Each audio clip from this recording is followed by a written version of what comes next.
I mean this in the nicest way, but a lot of you haven't met the average person. You guys have not met the average person.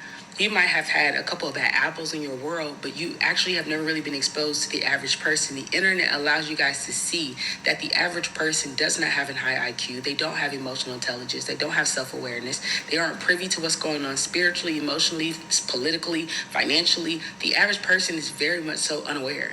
So what do we think of that? How does that sit with you? How does that hit with you?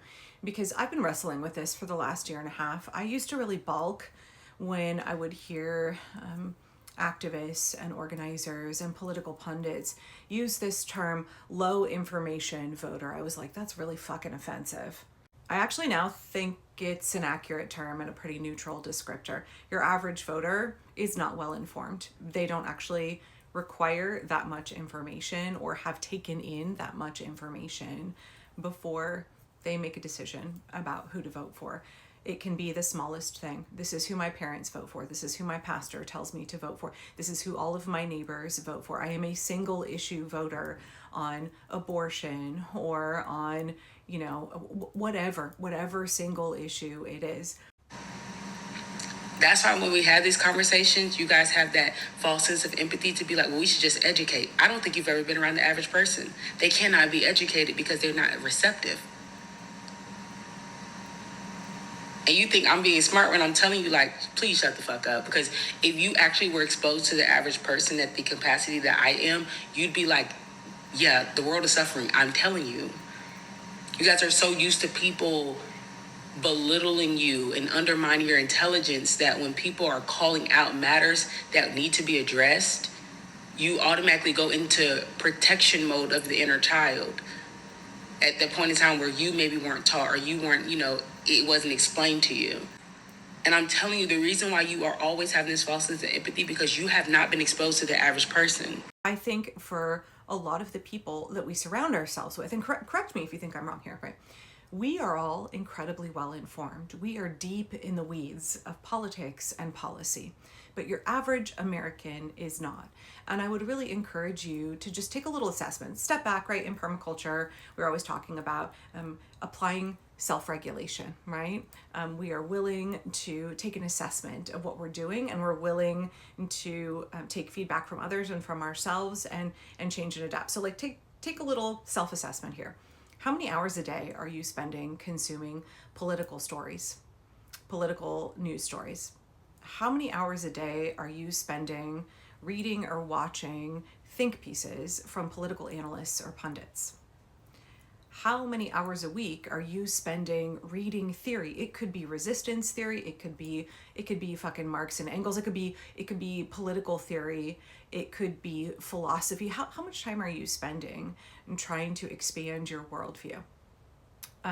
It's probably an awful lot. I really would encourage you to sit down and take an assessment, because for me, I have done that. And I found that I was spending about 40 hours a week between reading headline news and then trying to research the background to it, watching footage, and then out on top of that, spending multiple hours every week, usually late at night when I had insomnia, reading political theory, reading about resistance history, reading about other movements and what kinds of tactics and strategies they employed. It's been a huge amount of my time, and your average person does not have the capacity for that. Your average person doesn't give a flying fuck about being that well informed. They don't think that it matters. A lot of my viewers have been shocked, saddened, surprised. I see it in the comments all the time about how many people in their lives, their neighbors, their coworkers, their family members are just not as activated as you and I are, right? They're not as motivated. They're very checked out. Oh, I'll fix this by voting in the midterms. I'm really not that political. I can't really be bothered. I'm not really interested. That's the main reason that I started making a lot more political content on YouTube, because I was like, holy shit, a lot of Americans are incredibly apathetic and ill-informed. And we've got to get everybody activated, because we know that effective resistance movements are a numbers game. We need as many people on board as possible. And so I was like, I got to do my part to contribute to educating people, informing people. And I'm so grateful for all of the positive feedback of like, hey, you really inspired me, you really prompted me to join Indivisible, or to, call my electeds every day, or you prompted me.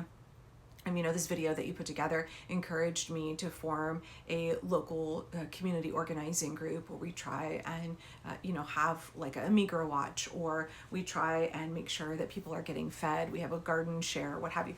That's awesome. I'm so grateful for that feedback, one, and I'm so glad that I've been able to have somewhat of a positive impact. But I think probably the majority of my audience was already really interested in resisting fascism, was already like, I'm ready to go. Equip me with some skills and some knowledge, point me in the right direction, and I'm ready to go. But most Americans can't be bothered. Most Americans, your average person, can't be bothered. And I guess I wonder how it is that we address that issue. I think a lot of my audience can fall for the same trap that I have fallen for many, many years as a very logical and data-driven person. I'm like, if I just bring the evidence, if I just present the facts and the statistics, and we just talk about the reality of the situation, I can persuade people. But we know that overwhelmingly people are not persuaded by facts and evidence. In fact, when you present them with data that conflicts with their worldview, right, they will double down. It's that confirmation bias. You can't go talk to a MAGA person because they live in a separate reality and they won't hear what you're saying. They won't receive it. As this creator said, they are not able to receive what you are saying. And I think it's really important when we are considering how we utilize our time and resources in order to be the most effective. You want those conversations to be fruitful. You want those conversations to be impactful. You want to change hearts and minds. You want to save us from fascism, right? I assume.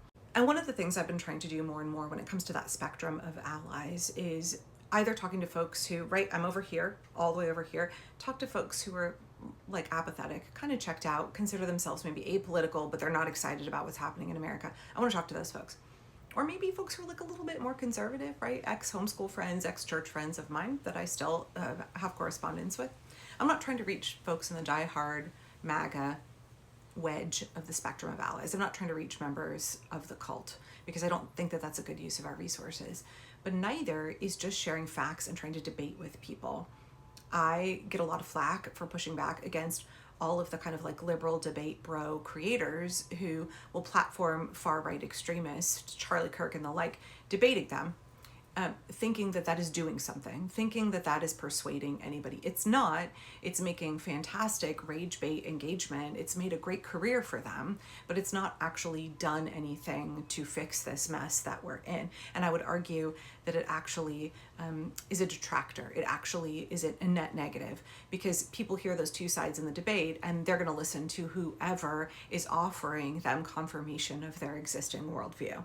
Modern debate framework is a construct of the patriarchy, also of white supremacy, and also reinforces essentially elitism and academic snobbery. And so I think we should take it with a grain of salt when we're deciding whether or not we want to engage in debate. When you're looking at low information voters, or you're looking at your average person, when I worked at the zoo, we called them the GPs, the general public. I don't think it's helpful to info dump on them. I don't think it's helpful to argue. I think the most effective thing we can do is listen to them. But listening to them, listening to understand, to comprehend, listening non-judgmentally, that's where you start to really get a grasp of why it is that they're so checked out, why it is that they're believing the rhetoric of MAGA. In permaculture, we say the problem is the solution. So if the person has problematic beliefs, we can't superimpose our own ideas or our own assumptions about why they believe that way or what their worldview is. We have to listen in order to be able to understand, in order to be able to craft solutions. Understanding that the average American is not as activated as you or I, does not care as much or you or I, but that we need them to care. We need them to become invested. What does it look like to listen to them rather than explain?